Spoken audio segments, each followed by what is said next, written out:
tata kelola negara yang baru rapi, bersih, hijaunya banyak, indahnya pemandangannya banyak.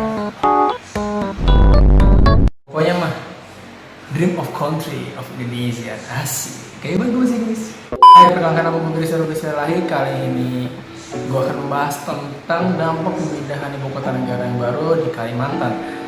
Ada beberapa studi kasus yang kita akan bahas dan juga komponen-komponen yang menjadi pokok dalam struktur yang akan berubah jika ibu kota dipindahkan. Dan kami akan membahas tentang beberapa kasus yang akan terjadi atau akibat jika pemindahan ini terjadi kepada ibu kota negara yang baru di Kalimantan nanti. Kalau kita berbicara tentang kebijakan, tentu ini berhubungan dengan latar belakang mengapa kemudian kebijakan tersebut diambil menjadi salah satu keputusan yang terbaik bagi permasalahan yang sedang. Nah, kami dari kelompok 4 tentunya punya latar belakang mengapa kami mengambil judul penelitian ini. Pemindahan ibu kota baru ke Kalimantan adalah kebijakan strategis yang secara sah telah diumumkan oleh pemerintah Indonesia. Nah, keputusan ini berpotensi memberikan dampak yang cukup signifikan terhadap kepemimpinan sektor publik yang ada di Indonesia. Oleh karena itu, penting untuk memahami konsekuensi apa yang kemudian akan timbul dari keputusan tersebut. Pemindahan ibu kota negara ke Kalimantan berpotensi untuk mengubah landscape politik, ekonomi, dan sosial yang ada di Indonesia. Sebagai titik sentral pemerintahan, ibu kota baru ini diharapkan menjadi pusat pertumbuhan dan pembangunan di kawasan timur Indonesia. Nah, dalam konteks ini, kepemimpinan sektor publik tentunya akan menghadapi berbagai tantangan besar dalam mengelola transisi yang ada. Berbicara tentang pemindahan ibu kota baru ke Kalimantan, artinya sama dengan perubahan tata kelola pemerintahan dan kebijakan publik, di mana posisi para pemimpin sektor publik perlu mengatasi berbagai masalah yang muncul. Permasalahan tersebut antara lain adalah infrastruktur, pelayanan publik, perlindungan lingkungan, dan yang paling penting adalah integrasi sosial. Selain itu, pemindahan ibu kota baru ke Kalimantan ini juga memberikan peluang untuk meningkatkan praktik kepemimpinan sektor publik di Indonesia. Baik, terima kasih teman-teman gue sudah menjelaskan tentang pemindahan ibu kota negara.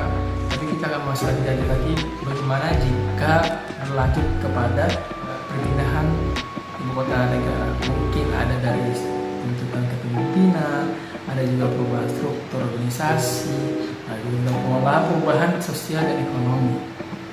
Kita nggak mas baik jika bicara tentang tuntutan kepemimpinan yang lebih berat, maka bisa kita asumsikan bahwa mungkin ada tentang perencanaan strategis yang baru. Dalam hal ini, pemimpin harus memiliki kemampuan untuk merencanakan sebuah strategis dan memastikan pemindahan ibu kota dilakukan dengan terperinci dan terkoordinasi. Dan juga ada pengambilan keputusan yang tepat, karena dalam pemindahan ibu kota ini pasti ada setiap keputusan yang berat yang memiliki konsekuensi jangka panjang, bukan jangka pendek ya. Dan juga pemimpin harus mampu mengambil keputusan yang tepat berdasarkan analisis yang komprehensif. Berikutnya juga ada tentang koordinasi dan kolaborasi. Dalam hal ini, proses pemindahan ibu kota harus melibatkan berbagai pemangku kepentingan baik di tingkat pemerintah maupun masyarakat umum. Dalam perubahan struktur organisasi pemerintah yang saya tadi sebutkan, pasti akan melibatkan sebuah pembentukan instansi yang baru. Pembentukan instansi yang baru dalam konteks ini pemindahan ibu kota diperlukan sebuah pembentukan instansi yang bertanggung jawab atas setiap pengolahan dan pengembangan yang akan terjadi di kota baru, yaitu ibu kota negara di Kalimantan. Kemudian juga ada pemindahan sebuah kantor dan pejabat birokrasi dari Jakarta mungkin ya, karena kota Jakarta termasuk banyak kantor-kantor dan pejabat birokrat. Perubahan ini akan melibatkan pemindahan kantor pusat pemerintahan dari tempat asal ke Kalimantan, dan juga melibatkan pemindahan pejabat, pegawai, mungkin kalian adalah seorang ASN yang dipindahkan kepada negara ibu kota negara yang baru nanti. Dan juga ada pemecahan dan pemindahan departemen, di mana beberapa departemen ini mungkin akan dipisah menjadi dua atau lebih tepatnya unit yang terpisah, jadi terbagi dua. Kemudian ada juga perubahan struktur organisasi, di mana perubahan struktur organisasi ini akan memicu sebuah perubahan besar dalam struktur organisasi pemerintah. Kemudian kita akan membahas tentang pengelolaan perubahan sosial dan ekonomi. Ini ini menjadi satu pulau dalam permasalahannya, karena dalam hal ini akan terjadi dampak sosial dan ekonomi, yaitu karena akan mengakibatkan sebuah pemindahan ibu kota ini bisa aja menjadi suatu imigrasi penduduk, karena banyak juga yang tinggal di sana, ada yang sudah menanam saham untuk bisa investasi di negara yang baru, ibu kota negara yang baru, ibu kota negara yang baru. Dan berikutnya ada infrastruktur investasi ekonomi, yang tadi saya bilang bahwa nanti ada fokus pada pengembangan infrastruktur yang mendukung pertumbuhan ekonomi, dan juga ada pendidikan dan pelatihan dalam wilayah yang terdampak untuk mempersiapkan tenaga kerja dengan penampilan sesuai dengan kebutuhan ibu kota yang baru. Oke, cukup sekian dari penjelasannya. Berikutnya saya akan kepada teman-teman saya yang akan menjelaskan pokok dari pohon masalah yang kita sebutkan sebagai judul, yaitu perpindahan dari ibu kota negara baru di Kalimantan. Baik, di sini selanjutnya saya akan membahas mengenai landasan teori. Yang pertama itu ada teori kepemimpinan transformasional. Teori ini berfokus pada peran pemimpin dalam menginspirasi dan mengubah organisasi atau masyarakat. Para ahli seperti Bernard N. Bass, James P. Downton, dan Stephen R. Covey telah mengembangkan konsep-konsep utama dari teori kepemimpinan transformasional ini.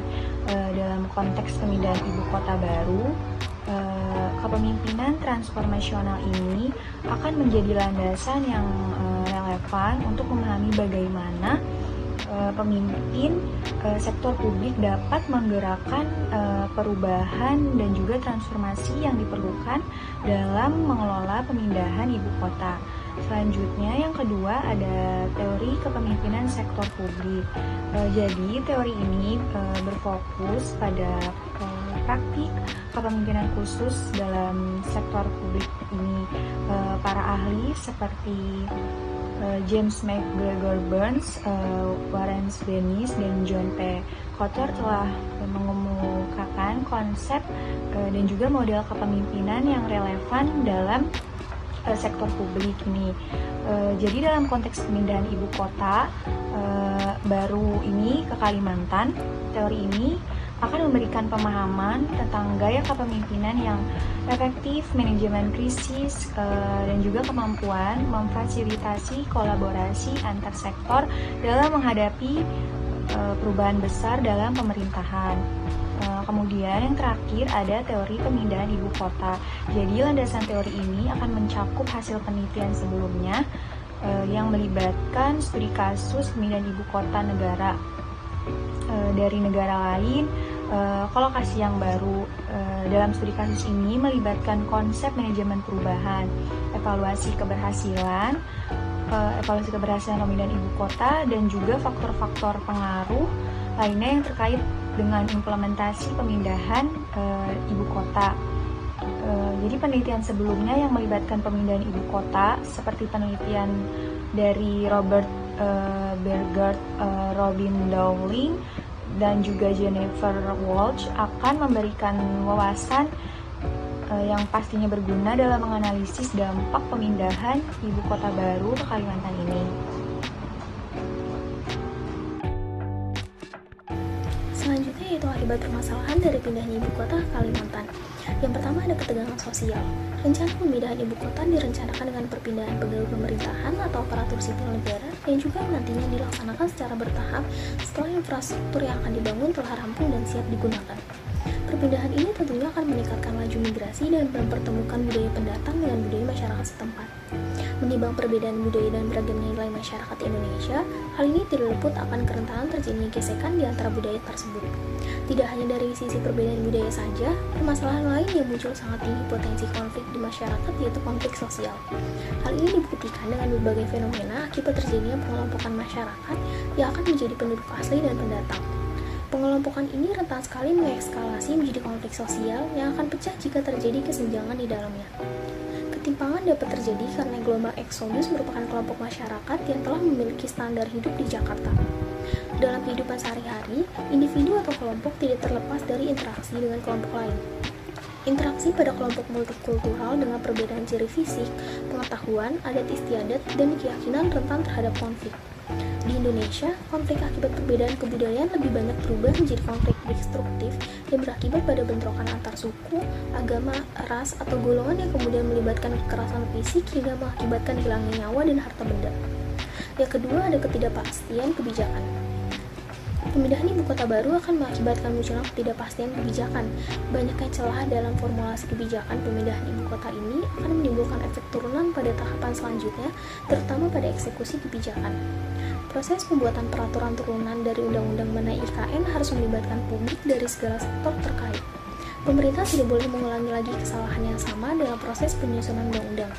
Ada banyak substansi yang harus didialektikakan dengan publik. Yang ketiga yaitu kompetensi aparatur sipil negara. Pemindahan ibu kota baru ke Kalimantan akan mengakibatkan berbagai dampak yang signifikan terhadap kepemimpinan sektor publik di Indonesia. Salah satunya kompetensi pegawai negeri sipil. Pemindahan ibu kota diharapkan dapat membawa dampak positif bagi kesejahteraan masyarakat, yaitu potensi pengembangan kompetensi pegawai negeri sipil menjadi lebih merata di seluruh Indonesia, di mana hal ini sejalan dengan tujuan pemerintah di balik kebijakan tersebut. Sebagai contoh, pengembangan kompetensi ASN melalui program pelatihan seperti pelatihan kepemimpinan dapat dilakukan di lokasi ibu kota baru. Namun demikian, pemindahan ibu kota baru juga memberikan tantangan tersendiri bagi pengembangan kompetensi ASN di lokasi ibu kota baru ini. Permasalahan jarak untuk mengakses lembaga pelatihan ini membawa implikasi terhadap permasalahan yang lain, di mana salah satunya adalah anggaran. Instansi pengirim harus mengalokasikan anggaran yang cukup besar untuk mengirim para ASN untuk mendapatkan akses dalam mengikuti pelatihan. Permasalahan yang lain adalah belum meratanya pembangunan infrastruktur serta sarana dan prasarana pendukung pelatihan di lembaga pelatihan di seluruh Indonesia. Hal ini berdampak pada kesiapan lembaga pelatihan dalam menyelenggarakan dan buntutnya pada tidak diberikannya izin oleh lembaga administrasi negara atau LAN dalam menyelenggarakan pelatihan. Tantangan lainnya adalah para pemimpin sektor publik akan dihadapkan pada tugas-tugas yang kompleks dan beragam dalam mengelola pembangunan dan pengelolaan ibu kota baru. Aparatur sipil negara harus memiliki keterampilan kepemimpinan yang kuat, kemampuan untuk mengelola perubahan, dan kemampuan untuk beradaptasi dengan lingkungan yang baru. Oleh karena itu, pengembangan kompetensi pegawai negeri sipil perlu disesuaikan dengan konteks baru pemindahan ibu kota. Yang terakhir yaitu tantangan infrastruktur. Pada era digital ini, akses teknologi dan informasi merupakan faktor yang terpenting dalam pemerintahan. Dalam hal ini, pemerintah pusat perlu mempunyai akses informasi yang mudah dan cepat untuk memperkuat kendali pemerintah pusat. Akses listrik dan internet merupakan faktor yang harus dimasukkan dalam mengetahui kemudahan akses informasi. Kita dapat melihat akses listrik di Pulau Kalimantan sendiri masih berada pada angka 8%. Hal ini menunjukkan minimnya akses listrik di daerah tersebut. Penyediaan infrastruktur untuk menunjang sektor ini perlu dikembangkan lebih lanjut agar dapat memberikan akses yang maksimal. Akses pembangkit listrik perlu dikembangkan agar listrik dapat tersedia selama 24 jam non-stop sehingga mampu menerima informasi setiap saat dan siaga dalam keadaan genting nasional. Program e-government adalah kegiatan administrasi negara melalui sistem online. Sistem ini bertujuan untuk mengurangi waktu yang terbuang dalam mengantri untuk mengurus administrasi oleh pemerintah pusat.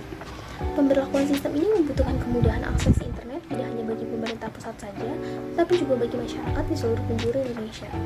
Akan tetapi, akses listrik yang masih rendah di Kalimantan dapat menjadi faktor penghambat dikarenakan sistem dapat berhenti mendadak akibat listrik yang masih tidak stabil.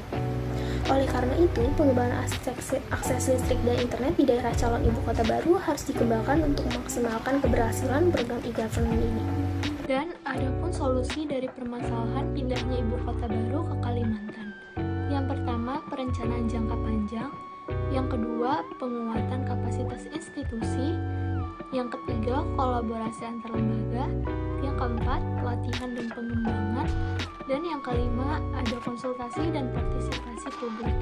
Dengan demikian, solusi tersebut dapat minimalisirkan dampak-dampak negatif dari perpindahan ibu kota baru ke Kalimantan. Jadi kesimpulan yang bisa diambil yaitu pemindahan ibu kota baru ke Kalimantan akan memberikan dampak signifikan terhadap kepemimpinan sektor publik di Indonesia. Peran dan tanggung jawab pemerintah pusat akan meningkat. Selain itu, perubahan dalam struktur organisasi pemerintah akan mempengaruhi tata kelola kepemimpinan sektor publik. Peningkatan tuntutan terhadap kepemimpinan sektor publik akan menuntut para pemimpin untuk memiliki keterampilan kepemimpinan yang kuat. kemampuan mengelola perubahan dan adaptasi terhadap lingkungan yang baru. Namun, pemindahan ibu kota baru juga akan memberikan peluang bagi inovasi dan perbaikan dalam kepemimpinan sektor publik di Indonesia ke depan. Baik, kalau begitu terima kasih untuk teman-teman gua yang sudah menjelaskan beberapa materi-materi mengenai dampak perpindahan IKN atau Ibu Kota Negara yang baru di Kalimantan. Dan mungkin banyak dari kata-kata kami atau beberapa informasi yang kami dapat masih kurang, dan kami berharap kepada teman-teman yang mendengarkan video ini, kami sarankan untuk tetap menggunakan beberapa situs resmi sebagai informasi dan juga sebagai wawasan kalian dalam bagaimana dampak perpindahan ekonomi atau sektor publik juga yang akan terjadi di negara kita dan menjadi negara baru, ibu kota negara yang baru di Kalimantan. Sekian dari gua, dari